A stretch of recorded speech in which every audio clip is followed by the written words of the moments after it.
Good morning class six Hindi reader chapter 15 और वे फकीर बन गए। तो आज हम ये पाठ पढ़ने वाले हैं। मोहनदास करमचंद गांधी से महात्मा गांधी बनने के त्याग और संघर्ष में यात्रा से परिचित करवाना इस पाठ का उद्देश्य है और ये बताना कि गुलामी की जंजीरें सोने की भी तो नहीं तो भी स्वीकार नहीं होनी चाहिए। गुलामी की भयावह स्थिति दिखाना इस पाठ में इसका उद्देश्य बताया गया है। तो मैं स्टार्ट करती हूँ। चंपारण में अंग्रेजों के शासन के अत्याचारों के विरुद्ध आंदोलन चल रहा था। चंपारण जो गुजरात में बिहार में और इसके बाद अंग्रेजों के शोषण के कारण चारों ओर दरिद्रता का जो है वास्ता, गरीबी जो है गुलामी, दरिद्रता का वास्ता, गुलामी के कारण जनमानस असहाय, क्या हुआ, असहाय था। देखो आगे बढ़ गए हम लोग। शासकों के विरुद्ध कौन बोले, उनके विरुद्ध बोलने का अर्थ था बिल्ली के गले में घंटी बांधना। बापू ने अहिंसा के प्रेमपूर्ण अस्त्र से ये कार्य करना चाहा। एक समिति बनाई गई जिसे चंपारण की दशा की जांच कर विवरण प्रस्तुत करना था। समिति ने जांच की रिपोर्ट प्रस्तुत की। गुलामी और बेचारगी के तथ्य रखे, किंतु जांच रिपोर्ट में स्त्रियों की दशा का वर्णन नहीं था।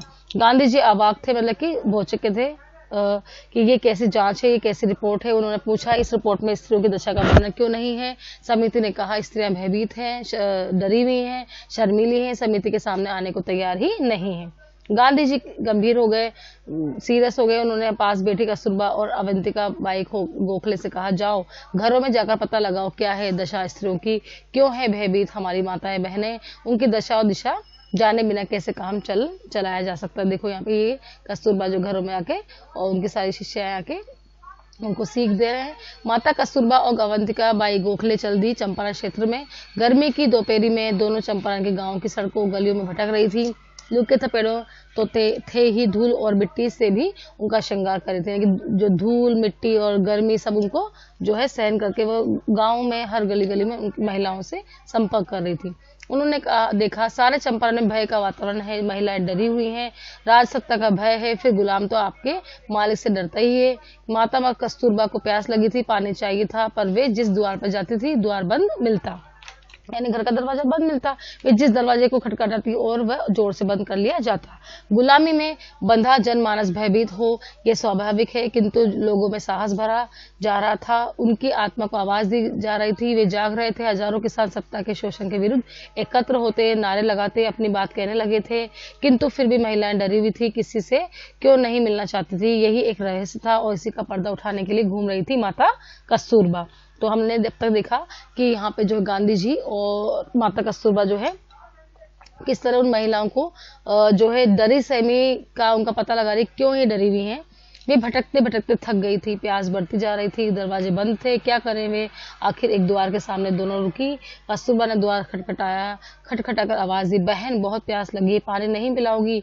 इस आवाज में दर्द था, थकान की पीड़ा थी, जिसने जादू का कार्य किया। थोड़ी देर में द्वार थोड़ा सा खुला। एक डरता कपकपाता हाथ पानी का गिलास लिए पानी पिलाने को प्रस्तुत हुआ। दोनों ने पानी पिया। कंठ में तरावट आई, यानी कि गीला हुआ कंठ, यानी प्यास बुझी। तो कस्तूरबा ने कहा, बहन हमसे मिलोगी? नहीं, द्वार नहीं खोलोगी? हम थके हैं, कुछ विश्राम हो जाएगा।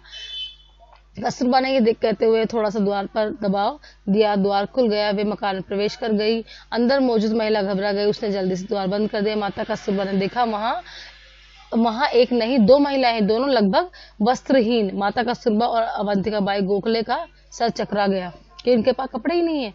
ऐसा क्यों, द्वार क्यों नहीं खुलता, ये जानने को अति उत्सुक थी। माता कस्तूरबा उठी, थकी थी। वे भूमि पर बैठ गई और उन महिलाओं से कहा, कुछ क्षण विश्राम कर लूं, थकी हुई हूं। उन महिलाओं को आपत्ति नहीं थी। वे देख रही थी अपनी ही जैसी दो महिलाओं को जो धूप से निढाल और धूल मिट्टी में सनी हुई, पसीने में तरबतर उनके सामने बैठी थी, मतलब पसीने पसीने हो रही थी। माता कस्तूरबा और अवंतिका बाई चंपारण की महिलाओं का दर्द जानना चाहती थी। गांधी जी ने इसलिए तो उन्हें भेजा था ताकि महिलाएं खुलकर अपनी बात या अपनी कहानी बता सके। थोड़ी देर शांति रही। माता कस्तूरबा और अवंतिका बाई को कुछ अच्छा लगने लगा। दोनों महिलाओं को भी विश्वास हो चला था कि इनसे कोई खतरा नहीं है। उन्होंने खादी धारी दो महिलाओं को प्रवेश दिया। वे अपने देश की हैं, अपने जैसी हैं। माता कस्तूरबा ने एक महिला का हाथ प्यार से हाथ में लेकर पूछा, बहन बताओ तुम द्वार क्यों नहीं खोल रही थी, क्या यहाँ क्या खतरा है?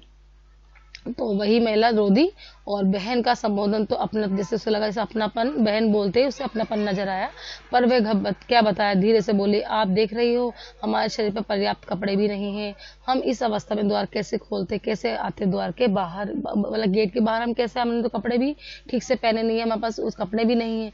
माता कस्तूरबा को झटका लगा और उन्होंने कहा जैसे किसी ने उन्हें पहाड़ से जमीन पर पटक दिया। फिर भी उन्होंने पूछा, फिर घर का काम कैसे चलता है, बाहर तो निकलना ही पड़ेगा, मतलब घर में तुम इस तरह कैद रहोगी तो तुम्हारा जो है घर का खर्चा कैसे चलता होगा, और तुमको घर के बाहर निकलना ही पड़ेगा। तो उस महिला ने कहा, हम 3 बहनें हैं, साड़ी एक है, कोई भी एक बहन साड़ी पहनकर निकल जाती है, काम निपटा कर आ जाती है, अभी हमारी एक बहन बाहर गई हुई है, अपनी गरीबी की कहानी किससे कहें।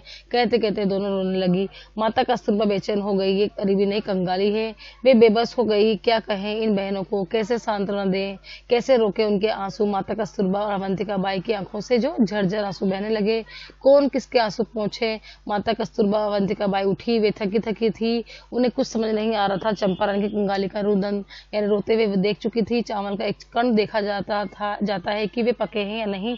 इस दृश्य से सारा चंपारण अपने कंगाली लिए उनके सामने नाचने लगा। वे लौटकर आश्रम आ पहुंची जहां गांधी जी ठहरे थे। गांधी जी जानने को उत्सुक थे, पर कस्तूरबा क्या कहे, बड़ी भारी समस्या थी, पर कहना तो पड़ेगा।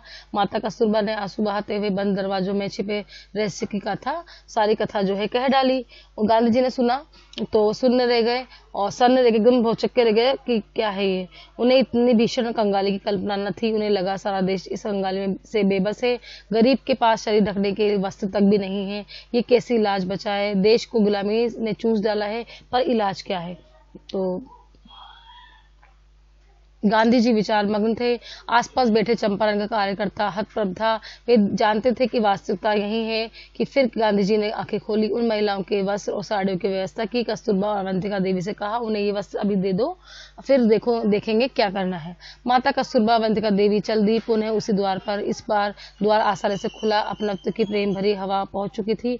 द्वार पर माता कस्तूरबा ने उन्हें वस्त्र भेंट किए और कहा, बहन चिंता न करो, हम तुम्हारे साथ हैं। वातावरण में मंगल भावना छा गई। दोनों महिलाओं ने कहा, गांधी जी सचमुच बापू हैं, उन्हें हमारी चिंता है। माता कस्तूरबा आश्रम आ गई, देखा कि गांधी जी ने अपनी काठियावाड़ी पगड़ी को उतार दिया है। कस्तूरबा ने कहा, आपने ये क्यों उतार दी। गांधी जी ने कहा, जब देश के करोड़ों लोगों के पास तन ढकने को वस्त्र नहीं है तो मुझे क्या अधिकार है कि मैं इतना बड़ा कपड़ा सिर पर धारण करूं। आज से मैं शरीर पर एक ही वस्त्र धारण करूंगा। तो माता कस्तूरबा आश्रम गई। फिर देखो, कस्तूरबा गांधी जी के दर्द को समझ गई। उन्होंने कहा, ये तो ठीक है, लेकिन आपके केवल एक वस्त्र धारण करने से हमारे हजारों वस्त्रहीन लोगों को वस्त्र तो मिल नहीं जाएंगे, उनके लिए कुछ तो करना पड़ेगा। गांधी जी ने कहा, तुम ठीक कहती हो, हम गुलामी के जंजाल से फंसे हैं, यही गरीबी और शोषण का जाल हमें जकड़े हुए हैं। हमें अपना कपड़ा खुद तैयार करना होगा, चरखे पर धागा काटना होगा और अपने बुनकरों से उसे बुनवा कर कपड़ा तैयार करना होगा। हमारे देश में कोई वस्त्रहीन रहे, ये तो बहुत शर्म की बात है। तो इस तरह कस्तूरबा गंभीर हो गई। क्या ये संभव है, क्या इसके लिए देश तैयार होगा। उन्होंने प्रश्न उठाया। गांधी जी ने कहा, देश की आजादी में चरखा सुदर्शन चक्र का काम करेगा ना। चरखे से जब जाके पहली बार चरखा काटा गया, चलाया गया, और गांधी जी ने के प्रयासों से जो आज हम खादी पहन रहे हैं, अपने तन को ढक रहे हैं, वो उन्हीं के प्रयासों का फल है। एक तरफ ये देश का वस्त्र की जरूरत को स्वावलंबन की तरफ ले जाएगा, वहीं देश की गरीबी को समाप्त करने में सहायक होगा। हमारे देश में चरखा सदा से ग्रामों में चलाया है, गाँव में चलाया है। एक समय था जब घर घर में सूत काटा जाता था। इसके लिए देश को तैयार करना होगा। विदेशी वस्त्रों का बहिष्कार करना होगा, मतलब उनको अपनाना नहीं होगा। वस्त्रों की होली जलेगी और इसके लिए मैं आज से अपने समस्त व्यर्थ कपड़े त्यागता हूँ, छोड़ता हूँ। गांधी जी ने उन 2 बहनों की कहानी को आजादी का अस्त्र बना दिया। विदेशी वस्त्रों की होली जलने लगी। चरखा सुदर्शन चक्र बनकर देश भर में चल पड़ा, गरीबी मिटाने, स्वाभिमान जगाने और विलायती वस्त्रों की होली जलाने के लिए। एक नए साहस और उमंग के लिए सारा देश जो है जाग गया। गांधी जी एक वस्त्र धारण कर फकीर बन गए, महात्मा बन गए और अंत तक चरखा चलाते रहे।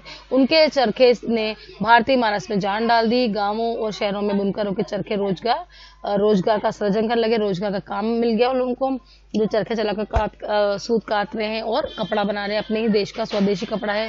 तानाशाही और शोषण के प्रतीक विदेशी वस्त्र धू धू करके जलने लगे। दरिद्रता की कहानी नवजागरण और स्वतंत्रता की कहानी बन गई। माता कस्तूरबा अवंतिका देवी के चंपारण भ्रमण ने आजादी की चिंगारी को एक और आगे बढ़ा दिया, एक कदम आगे और बढ़ा दिया। इस तरह हमने इस कहानी को जो है सत्यनारायण भटनागर ने हमें इस कहानी को इतना जीवंत उदाहरण जो हमको गांधी जी के द्वारा प्रस्तुत किया है, और एक की पूरी कहानी हमको ऐसी जीवंत लग रही है कि और वे फकीर बन गए। इस तरह गांधी जी जो एक ही वस्त्र धारण उन्होंने किस तरह किया, ये भी हमें इस कहानी में पता चला। और वो कितने दयावान थे, कितने दूसरों के दुखों को अपना दुख समझकर जो है जीवन जीते थे, सादा जीवन, उच्च विचार उनके थे। और इस तरह उन्होंने जो आज़ादी की अलख जगाने में हमारे साथ कितना मतलब भरसक प्रयास किए हैं। उन्हीं के प्रयासों से आज हम आज़ाद होकर पूरा शरीर ढककर, कपड़े पहनकर और आज़ादी की जिंदगी जी रहे हैं। तो हमारे जो गांधी जी हैं, महात्मा गांधी जी, इसलिए उनको बापू कहा जाता है, क्योंकि एक पिता ही अपने बच्चों की सुरक्षा और रक्षा करने का दायित्व उठा सकता है, और वो गांधी जी ने पूरी तरह निभाया है। तो इस तरह इस कहानी में, इस पाठ में पूरी मैंने आपको स्टोरी के रूप में पढ़ा दिया है, आपको समझा दिया है। और आप लोग इस पाठ को पढ़ के और सीख लें कि हमारे जो देश के गांधी हैं, बापू हैं, महात्मा गांधी, उन्होंने हमारे लिए कितने भरसक प्रयास किए हैं। ठीक है बच्चों, ओके बाय।